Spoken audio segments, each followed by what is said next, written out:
Halo semuanya, balik lagi di channel YouTube aku. Kali ini aku pengen bahas tentang stoik. Pernah dengar gak sih tentang istilah ini? Kalau belum, mungkin kita coba diskusi kali ya tentang apa yang pengen aku bahas pada hari ini seperti judulnya. Pernah gak sih kalian ngerasa hidup tuh kayak lagi ada banyak masalah banget dan gak ada jedanya gitu. Ada selesai ini, tiba-tiba kepikiran masalah baru. Tiba-tiba ada lagi hal yang ngebuat pikiran tuh kayak gak pernah berhenti untuk memikirkan masalah gitu. Bahkan sesimpel ada orang ngomong seenaknya, kita kayak ngerasa kepikiran banget. Sampai berhari-hari ada orang ngomongin kita atau berbuat jahat sama kita tuh bener-bener kayak gak bisa tenang aja gitu hidupnya. Ya karena gak semua hal di dunia ini tuh kadang sesuai sama yang kita mau gak sih. Kadang kita berusaha baik sama orang, tapi juga ada kalanya gak semua orang bisa baik juga gitu ke kita. Dan sampai di titik dimana akhirnya kenapa sih kepikiran terus-terusan sama hal yang gitu nyakitin, kenapa sih harus kepikiran sama hal yang gak ngenakin hati, yang ngebuat hati itu bawaannya pengen marah aja, pengen gondok aja gitu, kayak udah bertanduk aja kalau misalnya ngelihat masalah sesimpel kecil atau hal-hal yang bener-bener mengganggu ketenangan lah, kedamaian, sehingga hari-hari rasanya tuh gak begitu menyenangkan, sehingga hari-hari rasanya gak bisa menikmati kebahagiaan dan kesenangan yang bisa kita punya gitu. Nah, akhirnya aku tuh sempat baca salah satu buku yang terkenal mungkin ya, yaitu tentang filosofi teras. Itu karya Henry Manampiring kalau nggak salah, kalau maaf salah kalau sebut. Dan di situ tuh aku banyak dapat insight baru dari pembelajaran tentang stoik ini. Jadi kalau misalnya kalian mau baca, itu aku recommended banget salah satu buku tentang filosofi yang ringan dan membuka wawasan tentang stoik ini, bisa coba kalian baca. Sebenarnya apa itu stoik? Stoik ini sebenarnya istilah yang berasal dari Yunani dan sekitar 300-an tahun sebelum Masehi, di mana orang-orangnya tuh terdiri dari tokoh-tokoh filosofi gitu ya, kayak misalnya Marcus Aurelius, Seneca, Epictetus gitu dan lain-lain gitu. Plato dan Aristoteles gitu biasanya pada zaman-zaman itu.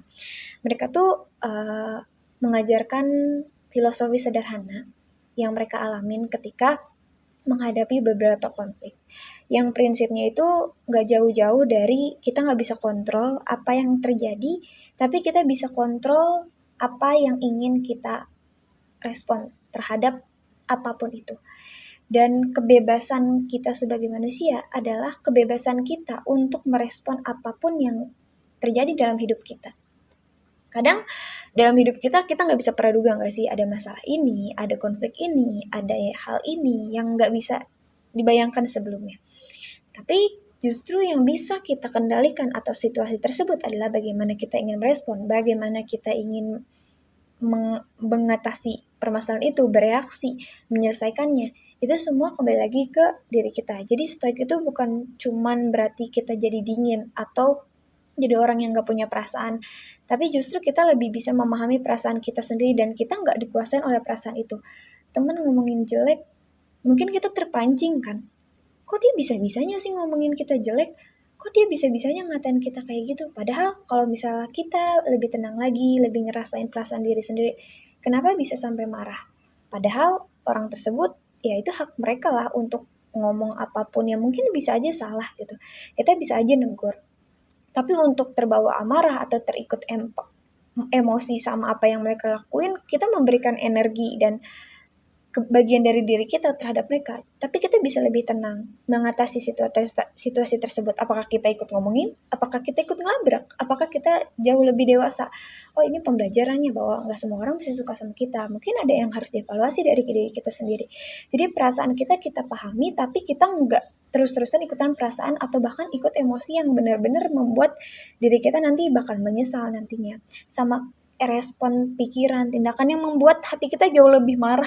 Udah diomongin orang gerah, kita sendiri membuat gerah gitu. Justru kita mencari kedamaian dan ketenangan dari apa yang bisa kita kontrol. Itu cara kita sendiri. Dan kenapa sih filosofi ini cukup penting gitu buat kita terapin? Karena semakin kita tenang, semakin kita gak terdistract garang gusu sama hal-hal yang gak bisa kita kontrol, kita jauh lebih bisa nikmatin hidup. Oh iya, ada beberapa hal di dunia ini yang gak bisa kita kontrol, bahkan benar-benar di luar prediksi, dan itu adalah satu hal yang ya udah, mungkin dari hal tersebut ada pembelajaran, mungkin dari hal tersebut adalah ya namanya hidup gitu. Itu yang membuat hidup kita berwarna, nggak semuanya flat-flat aja, nggak semuanya indah-indah aja, ada sedihnya, ada kecewanya, ada marahnya. Tapi filosofi ini ngebuat kita jadi lebih ke paham perasaan kita, apa sih yang harus kita fokuskan, yang membuat energi kita jauh lebih tersalurkan pada hal yang lebih baik, supaya kita lebih damai, supaya pikiran kita tuh kan hidup udah dengan berbagai macam kompleksitasnya ya. Jadi pikiran kita nggak terbagi sama hal-hal yang seharusnya nggak kita benar-benar pikirin, harus yang benar-benar bisa kita waspadai, bisa kita jaga, yang bisa membuat kita lebih waras gitu. Dan karena kita sering banget kehilangan energi kita karena sibuk mikirin hal-hal di luar kendali kita. Kita tahu bahwa banyak hal yang nggak bisa kita kendaliin. Sehingga kalau kita udah tahu yang bisa kita kendaliin apa? Kadang kalau misalnya kita terus-terusan mikirin orang ngomongin buruk tentang kita, ada kejadian-kerjaan di luar dugaan, stres mikirin masa depan yang belum tentu kejadian. Nah, ini tuh bisa membuat kita filosofi ini tuh membedakan mana sih yang bisa kita kendalikan, mana yang enggak. Sisanya ya belajar untuk lebih dilepaskan, belajar untuk lebih dipahami apa maknanya gitu. Tapi ini tuh nggak segampang itu gitu. Butuh beberapa latihan bertahun-tahun atau bahkan butuh praktik perlahan gitu untuk bisa sampai di titik stoik enjay gitu. Orang mau ngomong apa, orang gak suka, atau masa depan segala macam. Apakah masa depan itu bisa sepenuhnya kita kendalikan? Enggak juga kan. Tapi apa yang bisa kita kendalikan sekarang? Yaitu membuat sesuatu yang lebih baik yang bisa kita lakukan sekarang agar nantinya masa depan akan jauh lebih baik ketika kita melakukan hal yang baik sekarang. Tapi kalau misalnya kita terus-terusan mikirin tentang masa depan tersebut, tapi kita juga nggak bergerak apa-apa yang bisa kita kendalikan sekarang, kita bakal malah hanyut overthinking sama isi pikiran kepala kita sendiri, sampai akhirnya stres dan kebingungan sendiri kan. Ya, selain udah paham, kita harus punya batasan terhadap pengendalian pikiran, perasaan, emosi, tindakan, karena itu adalah tanggung jawab kita. Jadi kita juga harus paham prinsip-prinsip dari filosofi stoik ini. Yang pertama yang aku bilang tadi, kendalikan apa yang bisa kita kendalikan. Karena kita nggak bisa terus-terusnya kayak ngontrol omongan orang, cuaca yang kita nggak bisa prediksi terus-terusan, terus bahkan kejadian random, tapi kita bisa ngomong reaksi kita. Kalau misalnya ada orang ejek, ada kemacetan, kita nggak marah. Tapi kita bisa mikir, oh lagi macet nih, hal apa yang bisa kita lakuin supaya kita jauh lebih enak, mungkin sekitar juga membuat kita gerah, orang nyalip membuat kita ingin misu-misu, mungkin kita bisa lebih, ngedengerin musik kesukaan. Oh ternyata mungkin pas di macet kita dengerin podcast yang bisa bermanfaat buat kita, sehingga pada posisi itu kita menang juga, kita dapat ilmu baru gitu. Terus juga kayak misal orang gak tahu kita udah berjuang tapi mereka ngejeplakin seenaknya, ya itu kan pendapat dia. Apakah pendapat dia adalah fakta? Iya, belum tentu.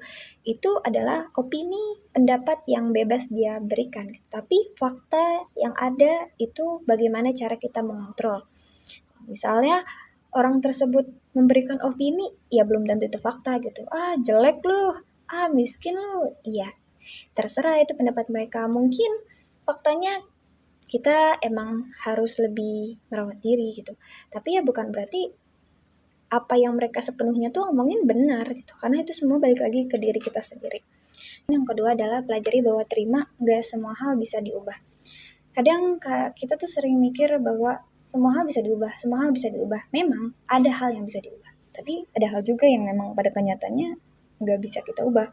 Kalau misalnya ada kejadian yang udah pernah kita kelewatin di masa lalu, apakah kita bisa ubah? Tentu jelas tidak. Jadi kalau misalnya hal tersebut terus kita pikirin, terus kita cuman marah-marah sama apa yang telah kita terjadi di masa lalu, buang-buang waktu. Kalau nggak bisa diubah ya udah terima.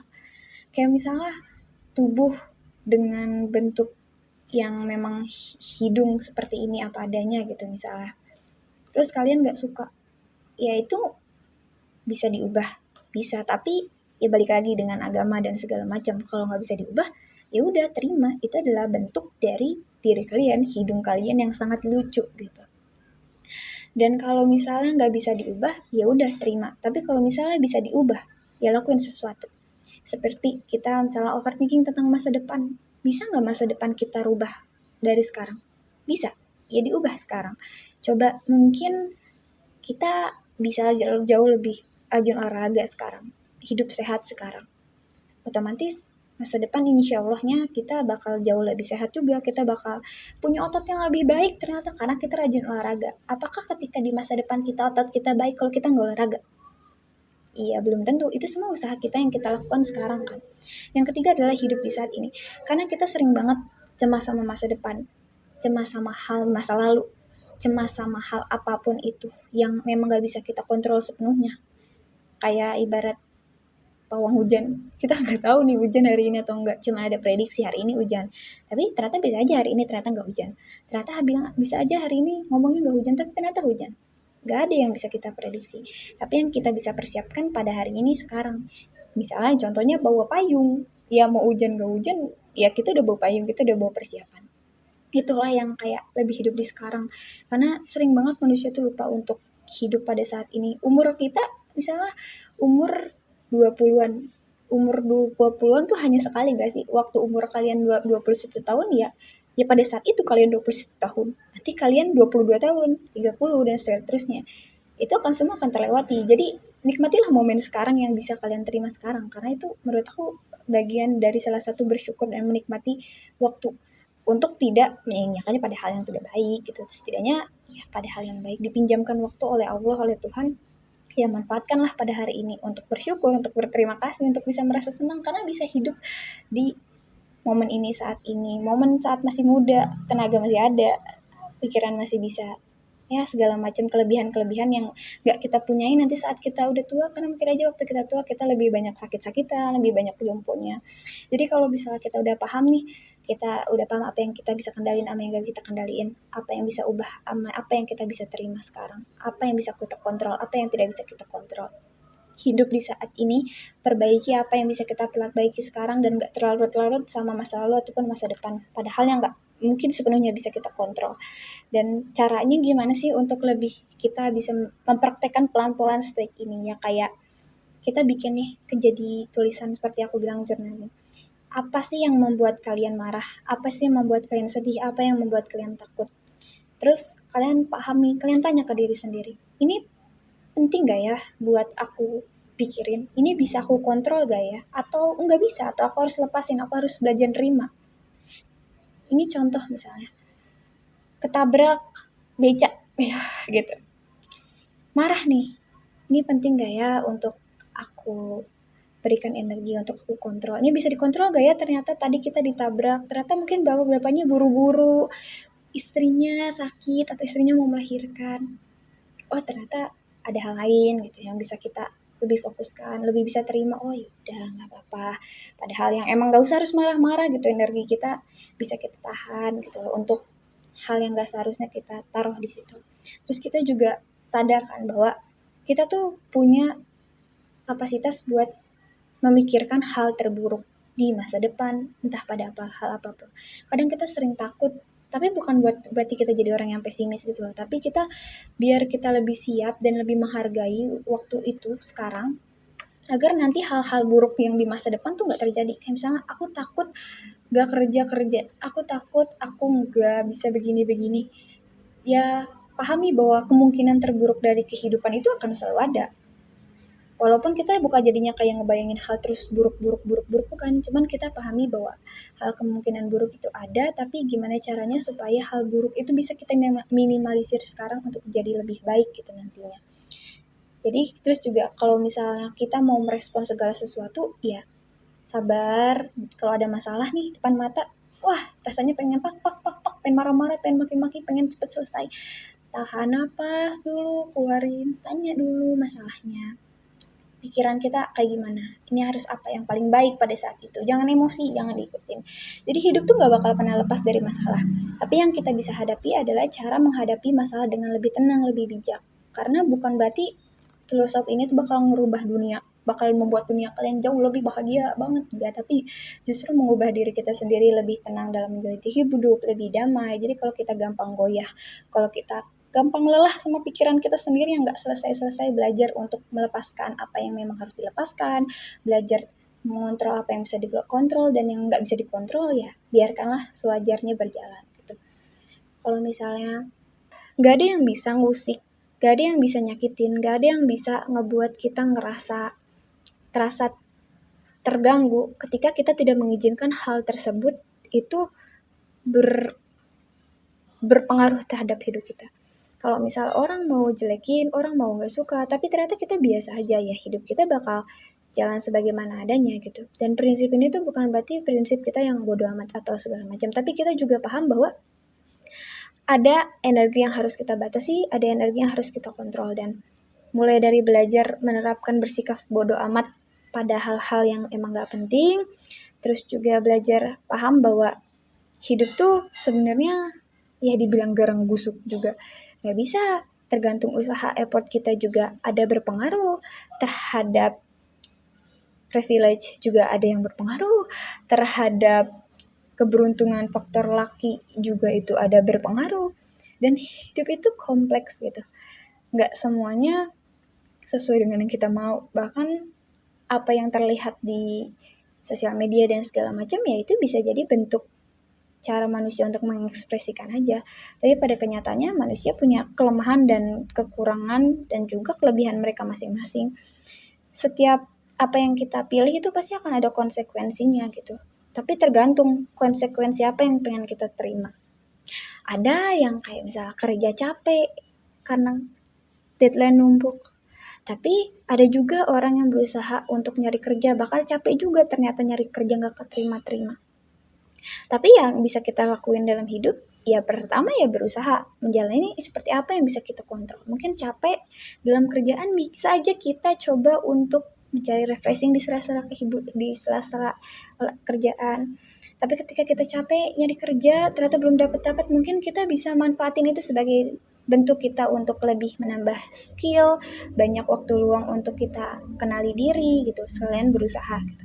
Jadi sebisa mungkin carilah hal yang tetap bisa membuat diri kita tenang, hal yang tidak membuat diri kita terus-terus tersakiti, walaupun banyak hal yang bisa memicu potensi besar dari menyakiti diri sendiri.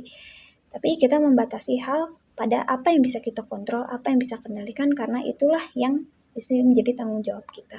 Mungkin obrolan aku kali ini rada sedikit kemana-mana, tapi ya semoga ada pemahaman dan ada pembelajaran yang bisa didapat bahwa kita punya tanggung jawab penuh terhadap diri kita sendiri, terhadap apa yang kita respon, bagaimana kita mengendalikannya, itu bagian ke diri kita sendiri. Kalau misalnya emang ada hal yang gak menyenangkan, ya namanya juga hidup, tempat kita buat belajar. Jadi mencoba melihat dunia dari kacamata yang lebih baik, walaupun pengalaman kita belum segitu banyak dan ada orang yang udah berpengalaman banyak. Tapi namanya belajar, manusia tempatnya belajar dan tempatnya salah. Ya kalau sekarang salah ya belajar untuk jadi banyak salah. Gitu. Sekian dari aku, mohon maaf kalau aku banyak salah dalam pembuatan video ini. Semoga kita sama-sama jadi lebih baik. Bye.